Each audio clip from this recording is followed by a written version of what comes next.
चलिए आगे बढ़ते हैं। अब बात दिल्ली ट्रिपल मर्डर केस की कर लेते हैं, जिसमें एक बड़ा खुलासा हुआ है।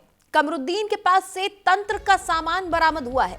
कमरुद्दीन के घर से तंत्र साधना का सामान बरामद हुआ है। जिन्न बुलाने के दावे करता था कमरुद्दीन। तो बड़ी खबर हम आपको बता रहे हैं, कमरुद्दीन वही तांत्रिक है जिसके झांसे में आकर रणधीर ने अपनी जान गंवा दी। आपको बता दें कि कमरुद्दीन के पास से तंत्र का सामान बरामद किया गया है।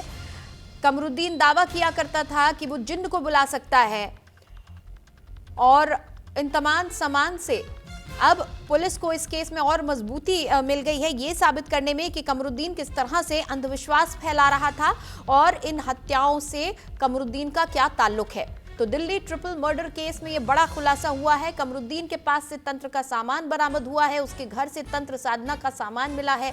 जिन्न बुलाने के दावे किया करता था कमरुद्दीन। यहाँ पर रोली मिली है, कुछ ड्राइंग्स बनाई गई हैं, कुछ चित्र यहाँ पर बरामद किए गए हैं कमरुद्दीन के कमरे से, जहाँ कमरुद्दीन रहा करता था। कमरुद्दीन दरअसल दावा करता था कि वो जिन्न को बुला सकता है और जिन्न के जरिए वो लोगों की जो इच्छाएं हैं वो पूरी कर सकता है।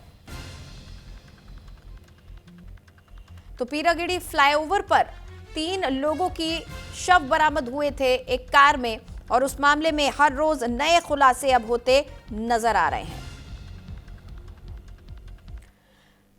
तो पीरागढ़ी ट्रिपल मर्डर केस से जुड़ी एक और बड़ी खबर है। आरोपी तांत्रिक को फिरोजाबाद लेकर पहुंची है दिल्ली पुलिस। फिरोजाबाद में 2 लोगों को जहर देकर मारा था। आरोपी के खिलाफ पहले भी दर्ज हो चुकी है एफआईआर। कमरुद्दीन पर फिरोजाबाद में भी केस दर्ज हुआ था और कमरुद्दीन पर आत्महत्या के लिए उकसाने का आरोप है। 2 युवकों ने 13 मई 2025 को एफआईआर दर्ज करवाई थी। दिल्ली के पीरागढ़ी इलाके में 3 लोगों की हत्या के मामले में दिल्ली से गिरफ्तार हुए फिरोजाबाद के रहने वाले तांत्रिक कमरुद्दीन बाबा को दिल्ली पुलिस साक्ष्य जुटाने के लिए फिरोजाबाद लेकर पहुंची है। दिल्ली पुलिस पहले कमरुद्दीन को लेकर थाना रामगढ़ पहुंची, जहां पुलिस ने कमरुद्दीन की आमद करने के बाद थाना रामगढ़ पुलिस के साथ कमरुद्दीन को उसके घर लेकर गई, जहां पुलिस ने उसके घर के भीतर जाकर साक्ष्य का संकलन किया। इसके बाद कमरुद्दीन को थाना बसई मोहम्मदपुर स्थित उसे मजार पर ले जाया गया, जहां कमरुद्दीन तांत्रिक क्रियाएं करने के लिए लोगों को ले जाया करता था। बताया जा रहा है कि कमरुद्दीन इसी जगह पर तंत्र मंत्र का कार्य करता था। दिल्ली पुलिस सोफीपुर मजार के बाद कमरुद्दीन को जिला अस्पताल लेकर पहुंची। यहां पर दिल्ली पुलिस ने कमरुद्दीन का चिकित्सा परीक्षण कराया।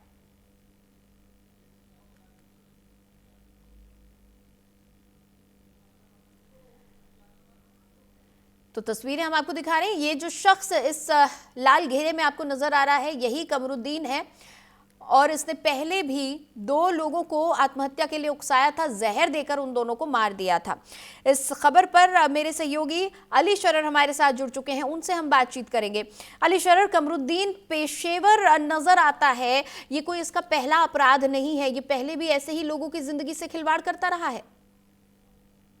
देखिए, बिल्कुल इस बात से इनकार नहीं किया जा सकता। जिस तरह से इस कमरुद्दीन बाबा की गिरफ्तारी हुई है, उसके बाद कई सारे चौंकाने वाले खुलासे हुए, यानी कि बाबा ने उससे पहले भी तमाम हत्याओं को अंजाम दिया और ये ट्रिपल मर्डर जो दिल्ली में हुआ है, इसके भी मुख्य आरोपकर्ता जो है वो कमरुद्दीन बाबा ही है। बाबा का एक एंगल और नीतीशा पुलिस ने निकाला है कि ये धर्म परिवर्तन भी कराता था महिलाओं का और खासकर युवतियों का, ये उनको बरगला करके उनका धर्म परिवर्तन कराता था। अब से पहले भी इस पे हत्या के मामले उजागर हुए हैं, तो अब कई सारे एंगल को लेकर के दिल्ली पुलिस जांच कर रही है। लेकिन ये जरूर कहा जा सकता है कि कमरुद्दीन बाबा अकेला नहीं, इसका पूरा नेटवर्क है जिसको लेकर के दिल्ली पुलिस अब खोज कर रही है।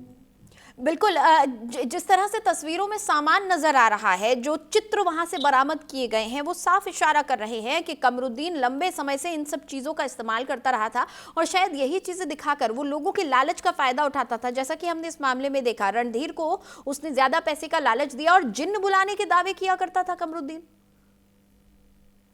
देखिए, बिल्कुल नीतीशा रणधीर जो इस ट्रिपल मर्डर में दूसरे नंबर का मृतक है, उसकी खुद की प्रॉपर्टी 200 करोड़ से लगभग है, यानी कि 20 लाख रुपए किराया वो हर महीने वसूलता था। दिल्ली में एक बड़ी प्रॉपर्टी का मालिक था, लेकिन इसने धन वर्षा का लालच देकर उसको भी बरगलाया था। कहा था कि 2 लाख के 5 करोड़ बनाकर वो देगा, और इसी के चलते उसने 2 लाख रुपए मंगाए थे और वहां से कार से 2 लाख रुपए लेकर के फरार हो गया था।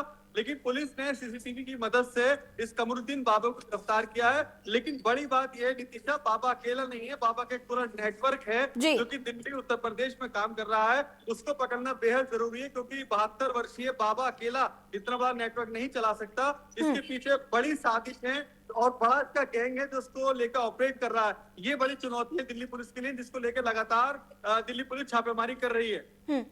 अली, इस साथियों के बारे में कुछ पता चल सका है? ये जो गैंग है, क्या इसे कमरुद्दीन ऑपरेट करता था या कमरुद्दीन महज एक प्यादा है? देखिए, जानकारी के मुताबिक दिल्ली पुलिस के वरिष्ठ सूत्रों ने जानकारी दी है, उसके मुताबिक यही है कि कमरुद्दीन बाबा ही मुख्य है, लेकिन उसके साथी जो है वो पूरा नेटवर्क चलाते हैं। क्या वो फिरोजाबाद में हो या लौनी में हो या इसके अलावा हरियाणा से तार जुड़ रहे हैं, तो वो कौन कौन लोग हैं जो उसके संपर्क में थे, कौन कौन लोग हैं जो धर्म परिवर्तन कराने के लोगों को मजबूर करते थे, धन वर्षा कराने के लालच देकर के लोगों की हत्या करते थे। तो ऐसे बहुत सारे एंगल पर फिलहाल जांच चल रही है, लेकिन ये जरूर कहा जा सकता है कि बहुत जल्द इस पूरे मामले में बड़ा खुलासा होने जा रहा है।